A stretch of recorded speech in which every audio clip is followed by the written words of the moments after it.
It is time to go one-on-one, episode 9, with one of the great Georgia tennis legends of all time, the magnificent Bobby Mariencheck, who has become a master of Zoom and the Zoom background.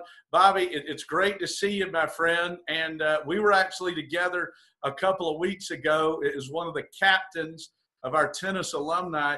You helped put together a Zoom meeting. We had over 40 people on this thing. I'm telling you, my friend, you are leading the charge with this new technology.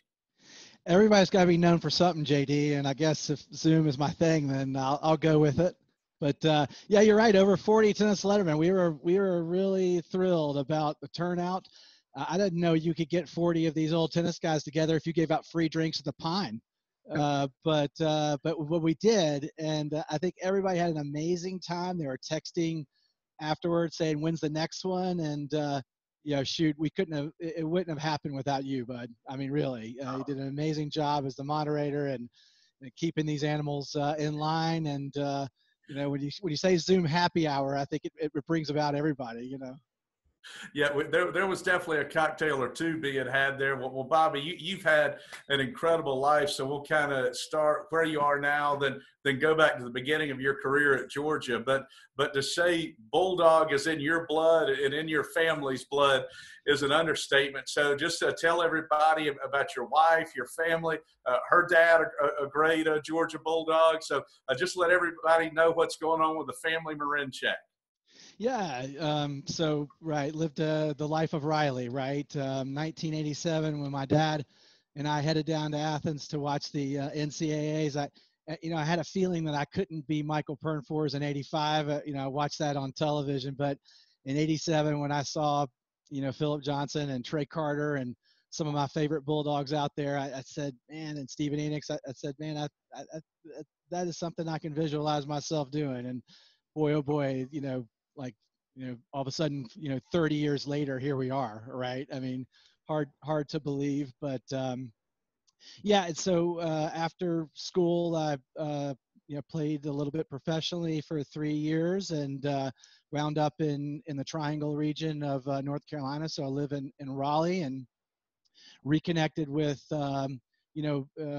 Nicole Bird, who was great tennis fan and a friend of the programs and those types of things. Went to Coach McGill's tennis camp many years ago, and we reconnected there and got married. Her father, Wayne Bird, was on Dooley's first SEC championship team. I believe that was 67. Is that right, Jeff? 66.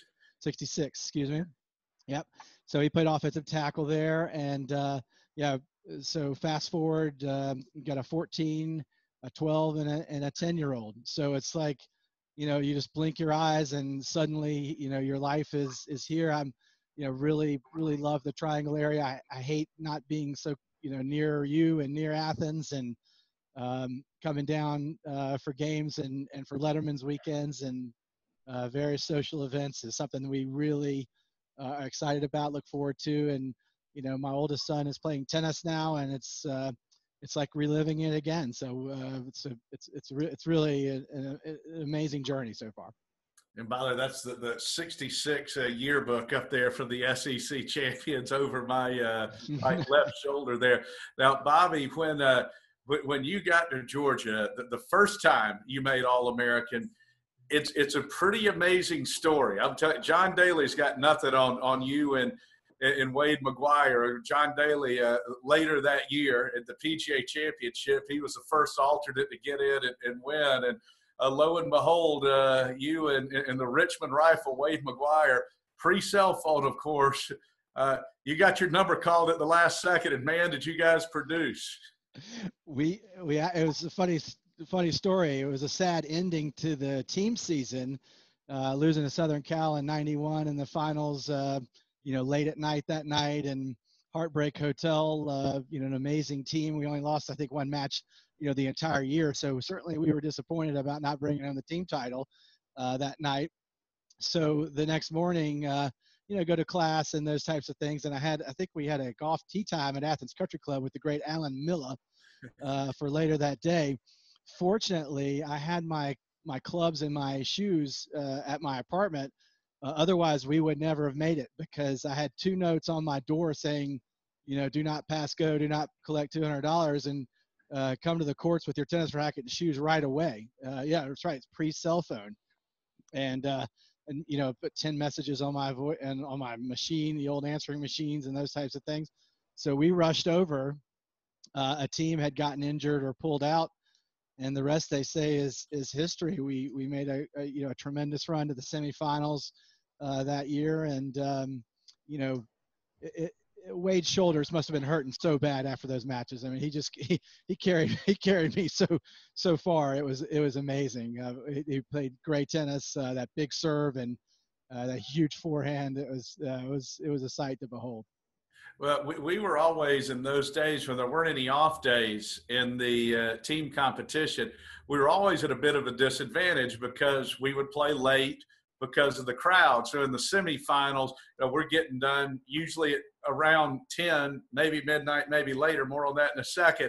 And the other guy, Stanford or SC, they're all snug in their beds waiting on us. But my favorite moment, even with all the national championships with Coach Magill and Coach Diaz, was the semifinal win we got in 1993.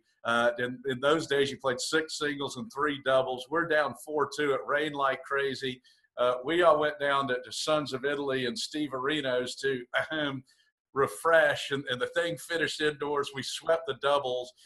You and Wade brought it home, and I'm sure we violated the fire marshal codes for the crowd inside the indoors that night.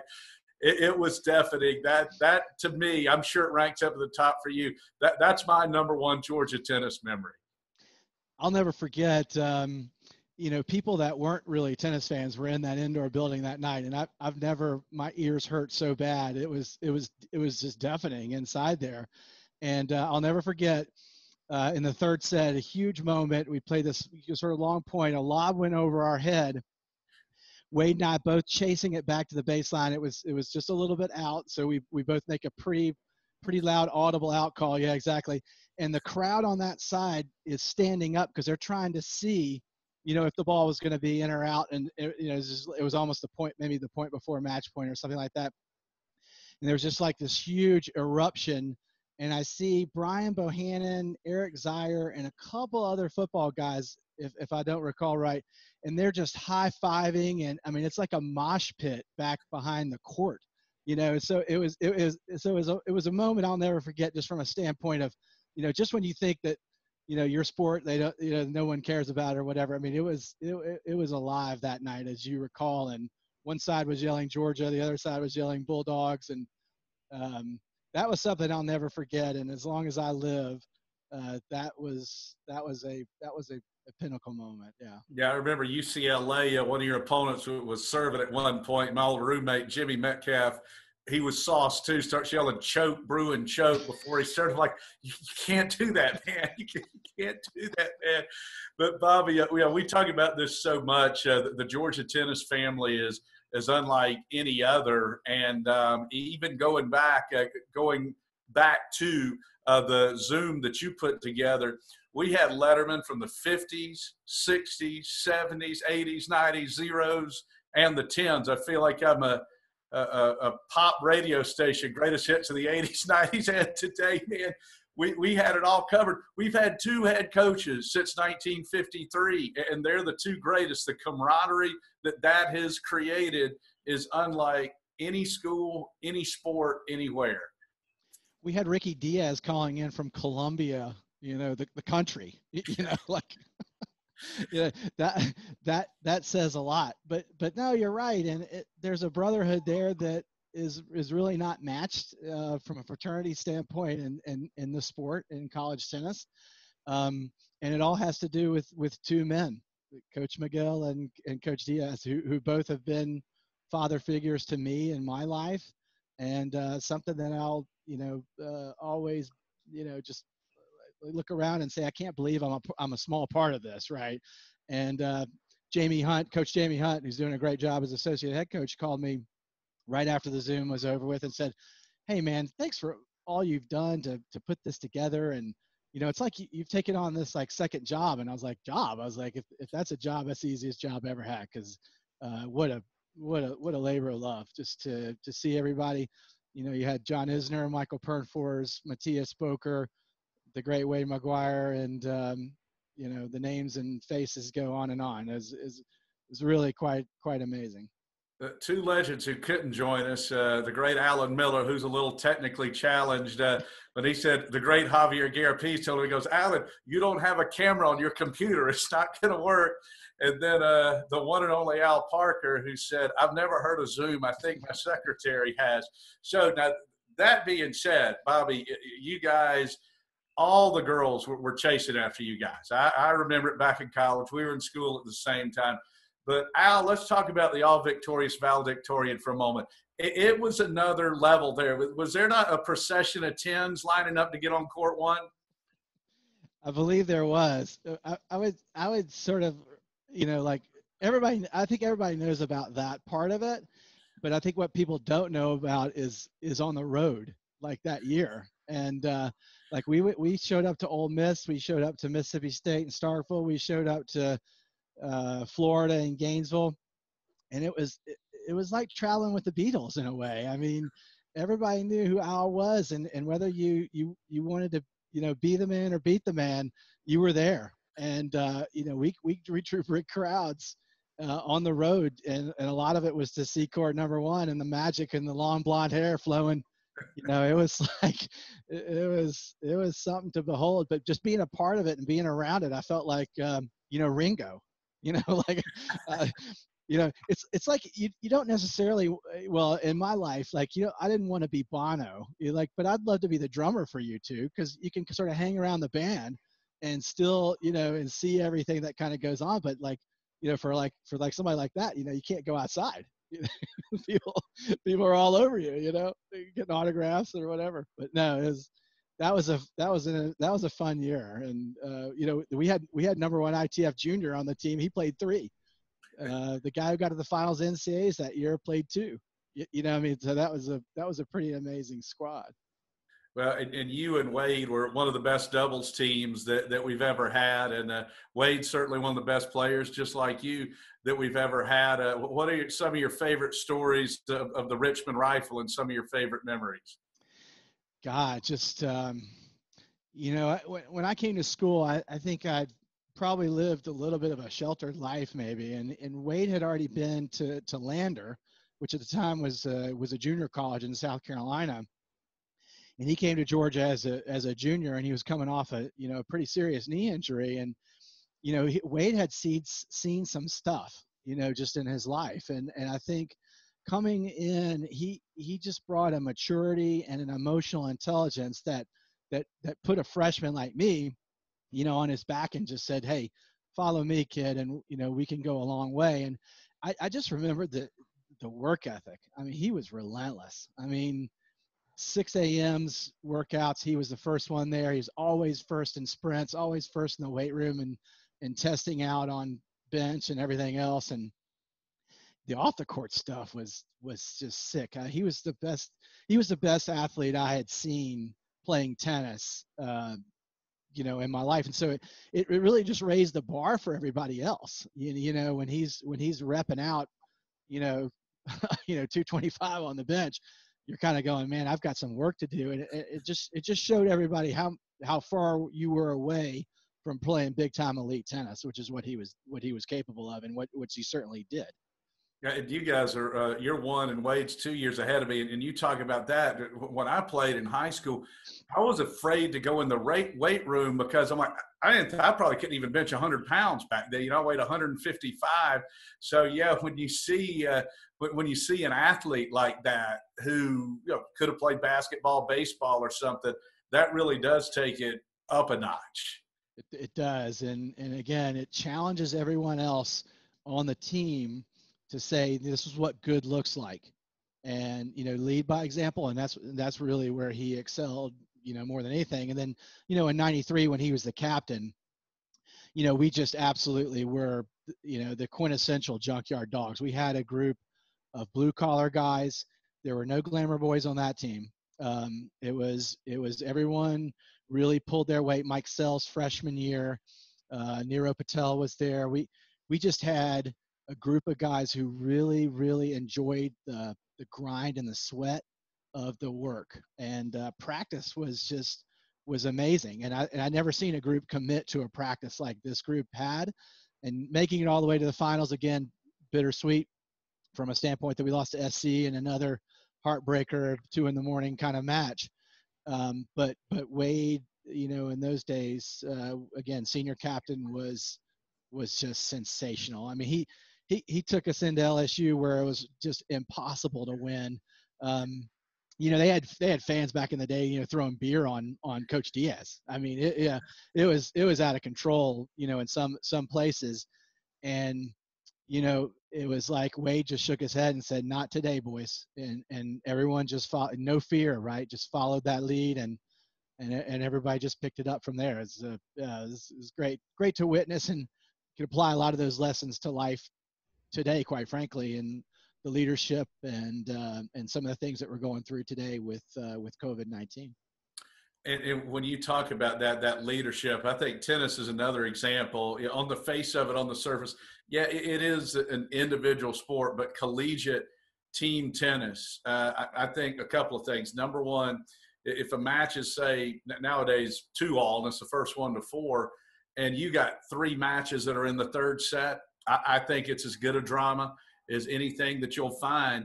And then it really is amazing, and there's no better example than Georgia at the Dan Magill Tennis Complex, that if you've got somebody who's just hanging on in a match, not letting that other guy get the point on the board, or if you do have somebody go out there and all of a sudden win a set, the way, and that 93 team especially to me embody that, the way that a great team that you can feed off of one another, it's amazing. You can just feel the energy. You can, and I think the most telling thing about what you just said was the NCAAs and Athens and being a Georgia tennis player.